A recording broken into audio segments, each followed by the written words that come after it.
Hey, this is Lisa Bailey, and my husband has grown some amazing cabbages, and I've already turned some of these into sauerkraut. So I wanted to show you today how I make the sauerkraut, because sauerkraut is probably the best health food that you can eat. It's a fermented food, and fermented foods help with your gut flora, and when you have healthy gut flora, you have a healthy body. So let me first show you some finished sauerkraut that I made a month or so ago. Come over here, I forgot to bring this out. So keep this in here. Okay, so this is finished sauerkraut. You have to let it set for 3 weeks before you can eat it, but let me show you the process. It's very easy to make, very simple. So I have a jar. I'm doing a YouTube video. I have a jar right here that I just put together.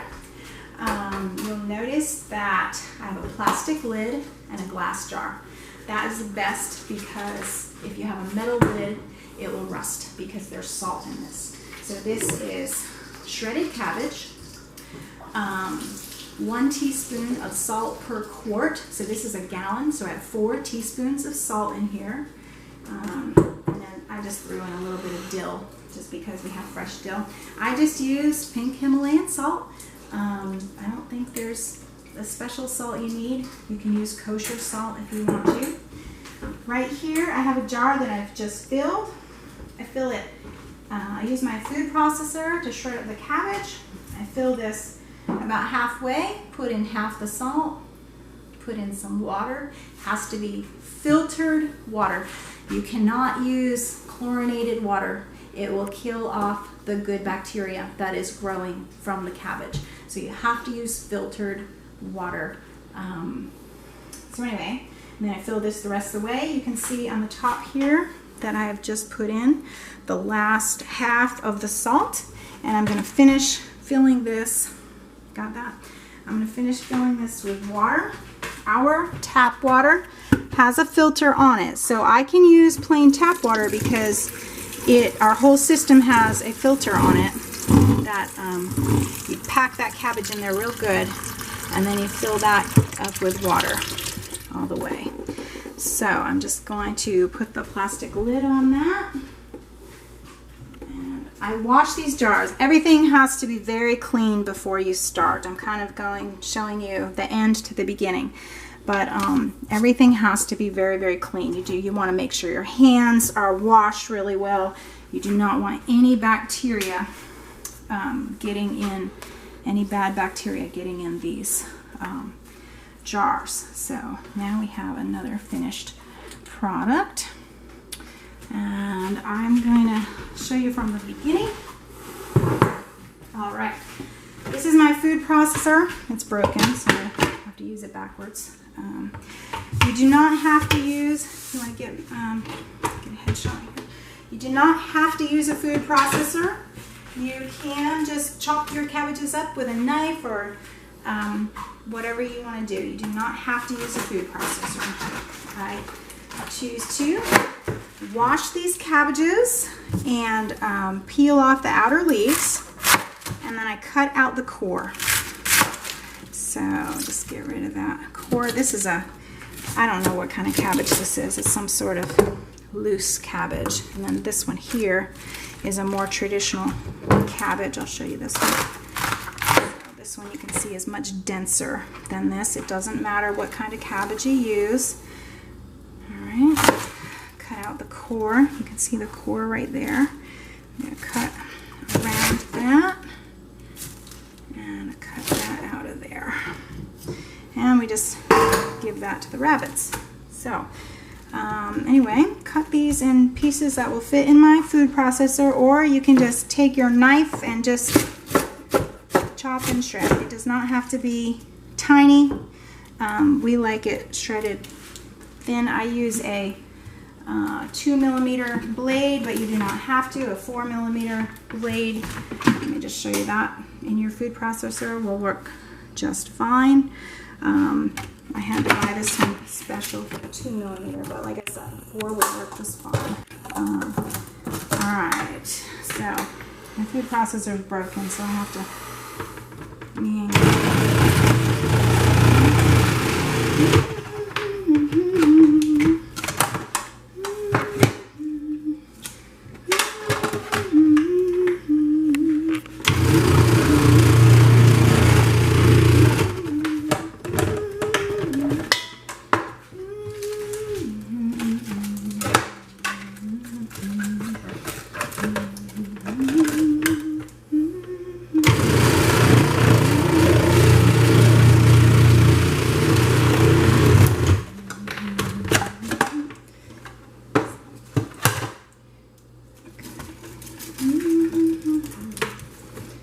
smaller pieces I can just throw in my jar.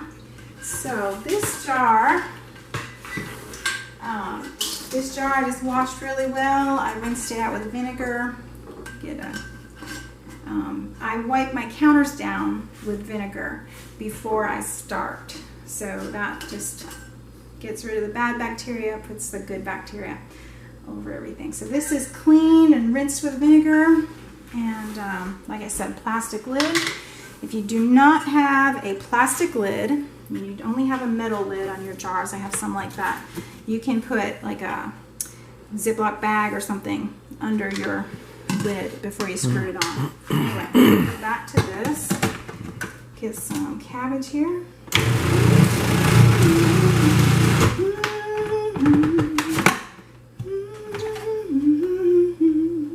And we're just going to put the raw cabbage in the jar. It's very simple. It is cabbage, salt, and filtered water. That's all it is. And then, like I said, you let it sit in your cabinet in a dark, cool place. Do not put it in the refrigerator. Just let it sit out in a dark, cool place for 3 weeks. 21 days, or 3 weeks. 21 days. And then it's ready. You can open it and then you can put it in your refrigerator at that point.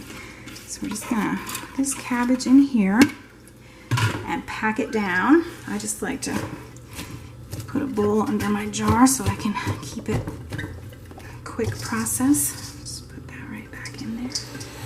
And we just keep going with that.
So I'm probably not going to finish this jar on the video, but what you do is you just take your chopped or shredded cabbage and just pack it in there real well.